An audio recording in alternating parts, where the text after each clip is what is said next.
नमस्कार दोस्तों, मैं विवेक पंडित आपका अपने चैनल क्राइम स्टोरी बाय विवेक पर हार्दिक अभिनंदन, वंदन और स्वागत करता हूं। यहां हम हर बार एक नई सच्ची और रोमांचक क्राइम स्टोरी लेकर आते हैं। अगर आप भी क्राइम की गुत्थियों को सुलझाने में रुचि रखते हैं तो चैनल को सब्सक्राइब करें और बेल आइकन जरूर दबाएं ताकि हर कहानी सबसे पहले आपके पास पहुंचे। आज की कहानी भिंड शहर की है जो 2024 में घटी। यह कहानी आपको शुरू से अंत तक अपनी सीट से बांधे रखेगी, क्योंकि हर मोड़ पर एक नया सवाल उठेगा कि अब आगे क्या होगा। भिंड शहर के मुख्य बाजार में एक शानदार 4 मंजिला इमारत है, पन्ना होटल एंड रेस्टोरेंट। इसके मालिक हैं विनोद जैन, जिन्हें सब पन्ना के नाम से जानते हैं। पन्ना न सिर्फ होटल चलाते हैं बल्कि ट्रांसपोर्ट के कारोबार में भी बड़ा नाम रखते हैं। उनके पास पैसा है, रसूख है और शहर के अमीर व्यापारियों में उनकी गिनती होती है। लेकिन उनका दबदबा सिर्फ बिजनेस तक सीमित नहीं था, राजनीति में भी उनके मजबूत पकड़ है। वे बीजेपी के समर्थक हैं और स्थानीय विधायक के करीबी दोस्त हैं। पिछले साल नवंबर 2023 में विधानसभा चुनाव हुए थे और तब विधायक का प्रचार कार्यालय उनके होटल में ही चल रहा था। इस इमारत का ढांचा भी खास है। ग्राउंड फ्लोर पर पन्ना रेस्टोरेंट है, जहां स्वादिष्ट खाने का इंतजाम रहता है, और ऊपर की 3 मंजिलों पर होटल है, जहां भिंड आने वाले यात्रियों के लिए लग्जरी कमरे किराए पर मिलते हैं। 4थी मंजिल पर विनोद जैन अपने परिवार के साथ रहते हैं। उनके परिवार में 5 लोग हैं। विनोद, उनकी पत्नी, 2 बेटे और 1 बेटी। सबसे बड़ा बेटा प्रणाम 22 साल का है और होटल रेस्टोरेंट का सारा कामकाज संभालता है। उसकी छोटी बहन प्रिया 20 साल की है और कॉलेज में पढ़ाई कर रही है। सबसे छोटा बेटा अभी हाई स्कूल का छात्र है। रेस्टोरेंट का काम रात करीब 11 बजे तक खत्म हो जाता है। इसके बाद प्रणाम 4थी मंजिल पर अपने घर चला जाता है, लेकिन होटल का लॉजिंग सेक्शन रात भर खुला रहता है ताकि देर रात आने वाले यात्रियों को कमरा मिल सके। रात में होटल की जिम्मेदारी मैनेजर और 1-2 रूम बॉय संभालते हैं। उस रात भी ऐसा ही था। सुबह के करीब 4:30 बजे, जब शहर गहरी नींद में डूबा था, 2 नौजवान अपने बैग लिए होटल के काउंटर पर पहुंचे। मैनेजर कुर्सी पर बैठे बैठे झपकी ले रहा था। उनकी आहट से वह जागा और पास ही में सो रहे रूम बॉय को उठाया। यात्रियों ने कमरा मांगा। रूम बॉय उन्हें 3री मंजिल पर कमरा नंबर 301 दिखाने ले गया। एक युवक ने अपना नाम रवि तिवारी बताया और उसी नाम का आधार कार्ड जमा किया। औपचारिकताएं पूरी हुई। रूम बॉय ने फ्रिज से पानी की बोतल निकाली, उनका बैग कंधे पर उठाया और उन्हें कमरे तक छोड़ आया। इसके बाद वह नीचे रिसेप्शन पर लौटा और जमीन पर बिछे अपने गद्दे पर सो गया। सब कुछ सामान्य लग रहा था, लेकिन क्या वाकई ऐसा था? सुबह महाशिवरात्रि का दिन था। सड़कों पर हल्की चहल पहल शुरू हो चुकी थी, पर माहौल में अब भी सन्नाटा था। मंदिर से घंटियों की आवाज बीच बीच में खामोशी को तोड़ रही थी। तभी अचानक एक के बाद एक 6 गोलियां चली। चंबल इलाके में गोलियों की आवाज कोई नई बात नहीं है। लोग कहते हैं कि यहाँ बच्चे भी पटाखों और गोलियों की आवाज में फर्क समझते हैं, लेकिन इस बार गोली किसी सुनसान जगह पर नहीं, बल्कि पन्ना होटल की 4थी मंजिल पर चली थी, जहां विनोद जैन अपने परिवार के साथ सो रहे थे। गोलियों की गूंज से घर में हड़कंप मच गया।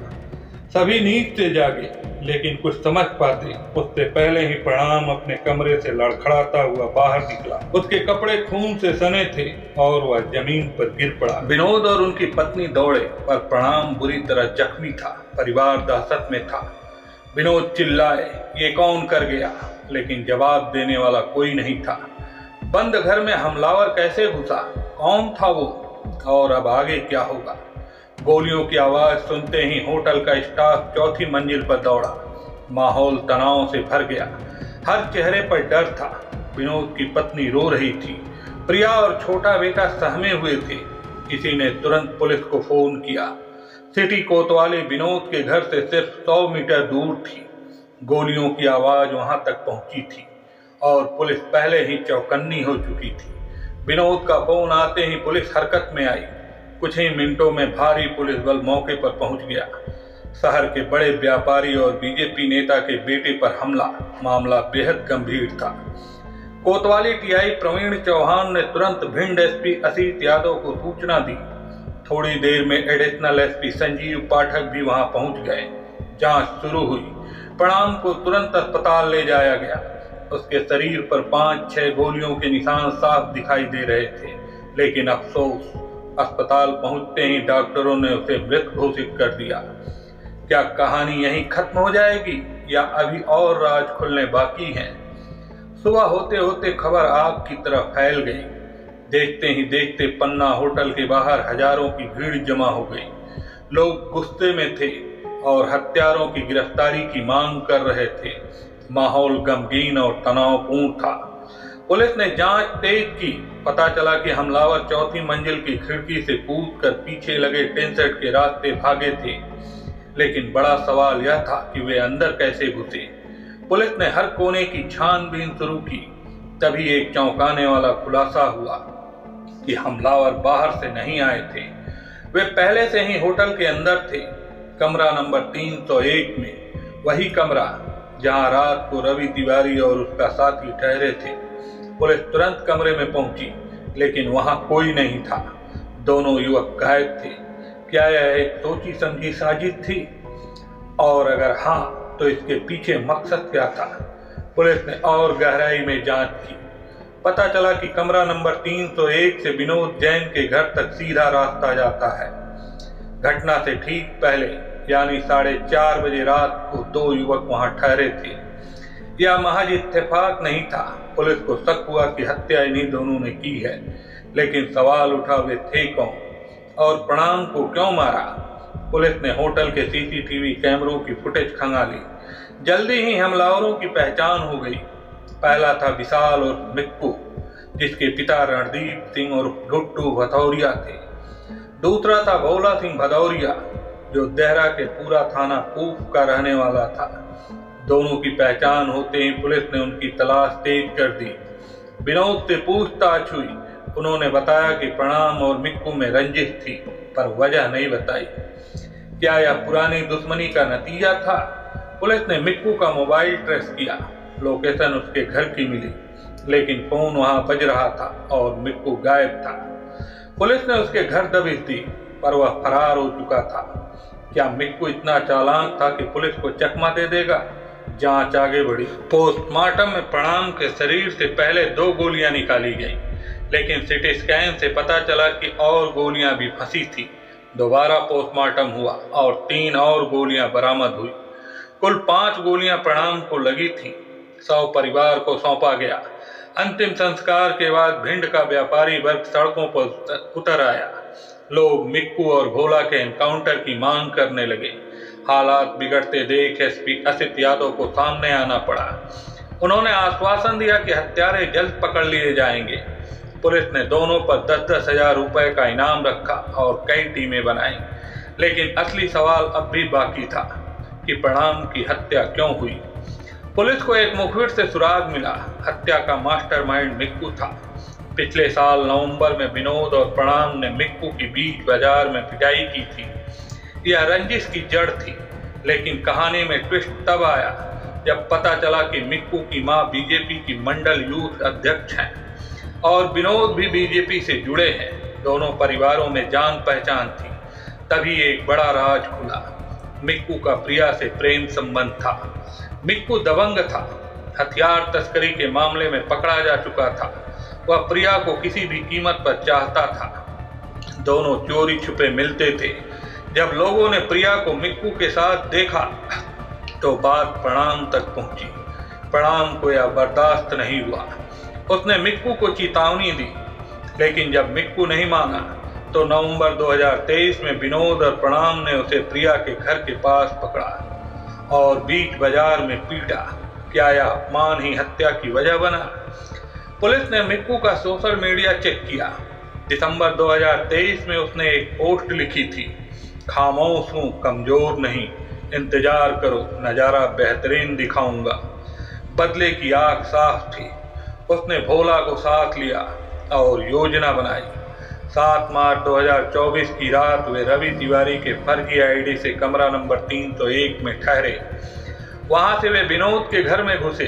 प्रणाम ने दरवाजा खोला और मिक्कू ने 6 गोलियां चलाई। 5 लगी, छठी फंस गई और भोला की कलाई में जा लगी। दोनों घबरा गए और खिड़की से भाग निकले, लेकिन क्या वे बच पाएंगे? 2 दिन बाद पुलिस को खबर मिली कि मिक्कू और भोला बीहड़ के एक शिव मंदिर में छिपे हैं। पुलिस ने मंदिर को घेरा और दोनों को दबोच लिया। उनके पास से कट्टा और एक जिंदा कारतूस मिला। पूछताछ में मिक्कू ने कबूला कि वह पूरे परिवार को मारना चाहता था, सिवाय प्रिया के, लेकिन भोला के घायल होने से योजना बिगड़ गई। उन्होंने यह भी बताया कि 3 और लोग शामिल थे। मिक्कू का रिश्तेदार ब्रज नारायण सिंह भदौरिया, शातिर बदमाश तेज सिंह और दोस्त रजत। पुलिस ने इनके ठिकानों पर दबिश दी, पर वे फरार हो गए। मिक्कू और भोला को 5 दिन की रिमांड पर लिया गया। रिमांड के बाद उन्हें जेल भेज दिया गया। लेकिन क्या यह साजिश यहीं खत्म हुई? जांच में पूरी कहानी खुली। मिक्कू की मां और विनोद की बीजेपी से नजदीकी के चलते दोनों परिवारों में जान पहचान थी। मिक्कू की नजर प्रिया पर पड़ी। उसकी खूबसूरती और दबंगई ने उसे प्रिया का दीवाना बना दिया। दोनों की मुलाकातें बढ़ी। जब विनोद और प्रणाम को पता चला तो उन्होंने मिक्कू को समझाया, फिर चेतावनी दी, लेकिन मिक्कू नहीं माना। आखिरकार नवंबर 2023 में विनोद और प्रणाम ने उसे प्रिया के घर के पास पकड़ा और भीड़ के सामने पीटा। मिक्कू ने इसे बेइज्जती माना। उसने अपने रिश्तेदार ब्रज नारायण को बताया। ब्रज ने उसे भड़काया और तेज सिंह से मिलवाया। तेज ने कट्टा दिया। मिक्कू ने भोला को गुजरात से बुलाया। 14 दिसंबर को योजना बनी, कमरा नंबर 301 से प्रिया को छोड़कर पूरे परिवार को मारना। 21 दिसंबर को वे होटल पहुंचे, पर 301 खाली नहीं था। उन्हें 302 लेना पड़ा। योजना टली। मिक्कू ने रजत को रेकी का जिम्मा दिया। 7 मार्च को वे फिर आए। इस बार 301 मिला। वे प्रणाम के कमरे में घुसे, गोलियां चलाई और भोला के घायल होने पर भाग गए। पुलिस ने उन्हें पकड़ा, पर बाकी फरार हैं। विनोद का कहना है कि प्रिया का मिक्कू से कोई संबंध नहीं था। यह लूट की कोशिश थी, लेकिन सच क्या है? यह कहानी बताती है कि अनियंत्रित भावनाएं और रंजिश कितनी खतरनाक हो सकती है। प्रेम और बदले की आग ने एक परिवार को तबाह कर दिया। हमें सतर्क रहना चाहिए, संवाद बनाए रखना चाहिए और छोटी बातों को बड़ा रूप देने से बचना चाहिए। दोस्तों, कहानी यहीं समाप्त होती है। अगर आपको यह कहानी अच्छी लगी हो तो आप हमें कमेंट बॉक्स में ज़रूर बताएं। और हाँ, इस चैनल को सब्सक्राइब करते हुए स्टोरी को लाइक करें और अपने दोस्तों में अधिक से अधिक शेयर करें, ताकि अन्य लोग भी इस घटना से कुछ सबक ले सकें और अपने आप को सुरक्षित व सतर्क रख सकें। मिलते हैं अगली कहानी में। तब तक के लिए नमस्कार।